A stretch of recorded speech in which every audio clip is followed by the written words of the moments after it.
बृहन्मुंबई महानगरपालिका 2026 निवडणुकीच्या प्रचारार्थ शिवसेना मनसे युतीचे लोकप्रिय तरुण तडफदार कार्यतत्पर कार्यकुशल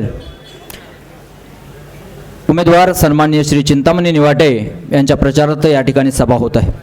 तरी या सभेसाठी उपस्थित शिवसेना शाखा क्रमांक 99चे निष्ठावंत उपशाखा प्रमुख, गटप्रमुख, शिवसैनिक आणि उपस्थित जनसमुदाय तसेच दांडा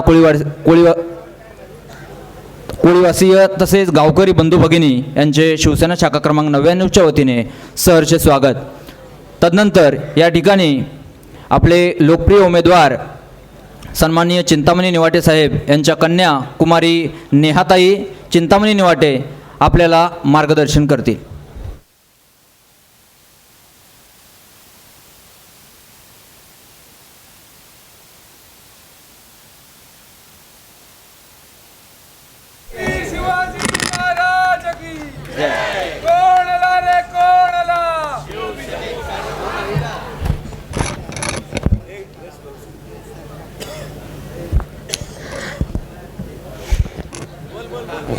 नमस्कार, मी नेहा चिंतामणी दत्ताराम नेवाटे।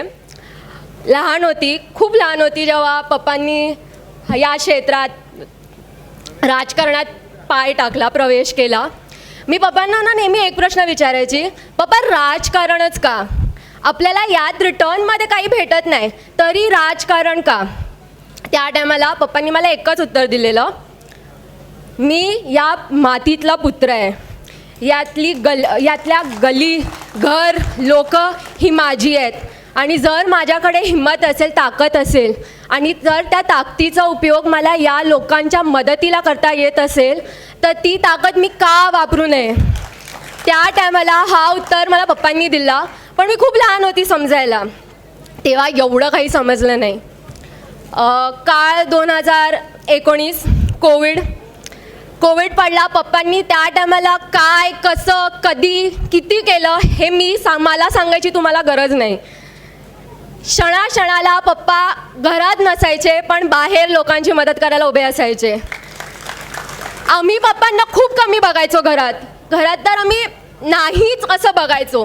आम्ही झोपलो की पप्पा घरात यायचे, आम्ही उठलो त्याच्या आधी पप्पा बाहेर असायचे। खूप कमी आम्ही पप्पांना घरात बघतो।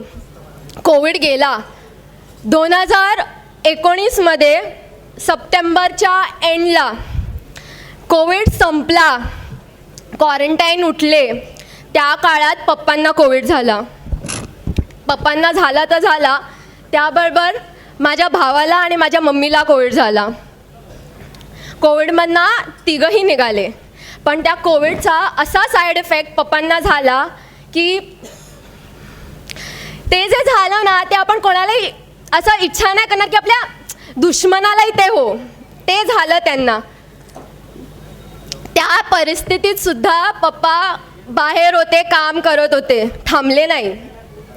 एक काळ असा आला जिथे त्यांना शक्यच नव्हतं बाहेर पडणं, तरीही त्या टायमाला ते फोनवर उभे राहून गटर असो, लाईट असो, पाणी असो, जे काही असो, फोनवर करता येईल तेवढं काम केलं।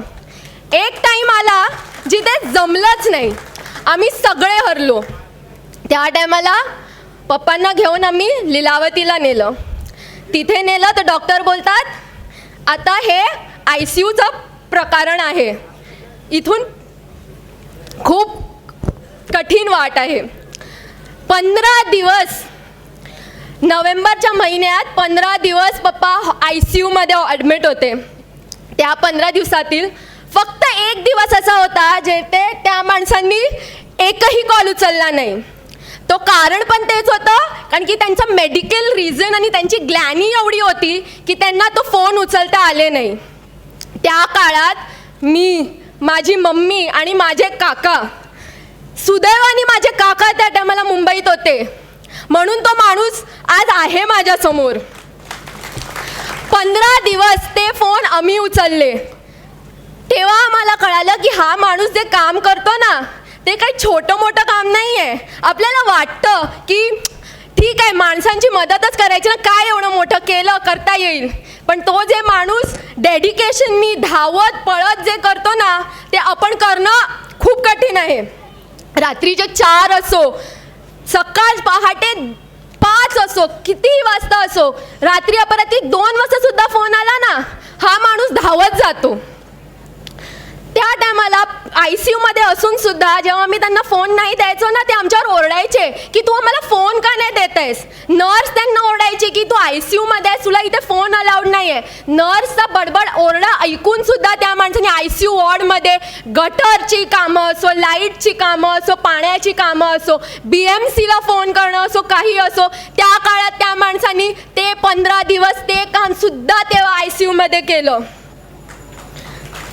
त्या काळी मला कळालं, जे पप्पांनी मला आधी सांगितलं ना, त्याचा अर्थ मला त्या काळी कळाला.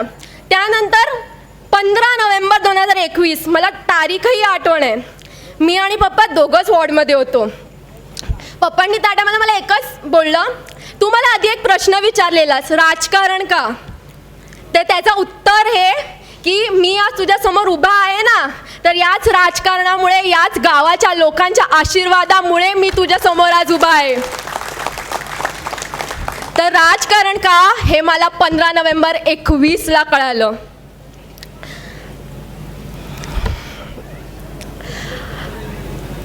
तुम्ही ह्याला डोळे बंद करून आत्ताही प्रश्न विचारा, कुठची लाईन कुठे कनेक्टेड आहे, कुठच्या पाईपलाईनला किती कनेक्शन्स आहेत, कुठची लाईन कुठे ओळते. हा माणूस तुम्हाला आज डोळे बंद करून त्याची उत्तरं देईल. कुठे गटर बंद पडले, कुठचा ढापा बदली करायचा आहे, कुठे लाईट बंद आहे, कुठच्या घरात कोण राहतं, कुठच्या घरात कोणाला किती काय हवं आहे, हा माणूस आज डोळे बंद करून तुम्हाला त्याची उत्तरं देईल. वेल एज्युकेटेड माणूस जर तुमच्या समोर उभा आहे, तर असा माणूस तुमचा उमेदवार म्हणून का नको. सगळी एक एज्युकेटेड माणूस आणि एक नॉन एज्युकेटेड गुंडा जर तुमच्या समोर असेल, तर तुम्ही कोणाची निवड कराल हे आज तुमच्या समोर आहे. मला तर डोळे बंद करूनच माहिती आहे की 15 तारखेला तुम्ही सगळे जाऊन फक्त मशालीचा बटन दाबाल. आजपर्यंत जे तुम्ही त्याच्या खांद्याला खांदा लावून उभे राहिलात ना, तसे अजून पुढेही राहा. तो तुमच्या पुढे जाणार नाही, तुमच्या खांद्याला खांदा लावून तुमच्या सकट पुढे जाईल. हा तुम्हाला सोडून जाऊन पळणारा माणूस नाहीये. हा माणूस तुमच्या सकट स्वतःची प्रगती करणार आहे, गावाची प्रगती करणार आहे. जर आपल्याला आपली प्रगती हवी असेल ना, तर चिंतामणी निवाटेच हवा. मी आज खूप गर्वाने सांगते की मी चिंतामणी निवाटेंची लेक आहे. आजही माझं नाव लागायचं असेल तर नेहा निवाटे कधीच लागणार नाही. नेहा चिंतामणी निवाटे हेच आयुष्यभर लागेल. तुमच्या सगळ्यांचा मी धन्यवाद करते. ये किती 15 दिवस असो, जी रॅली सभा जेवढे झाले, तुम्ही खूप मोठ्या संगतीने आलात, त्याची खूप मदत केली आहे. आत्ताही करा, ह्याच्या पुढेही करा. पप्पा तुमची साथ कधीच सोडणार नाही. थँक्यू.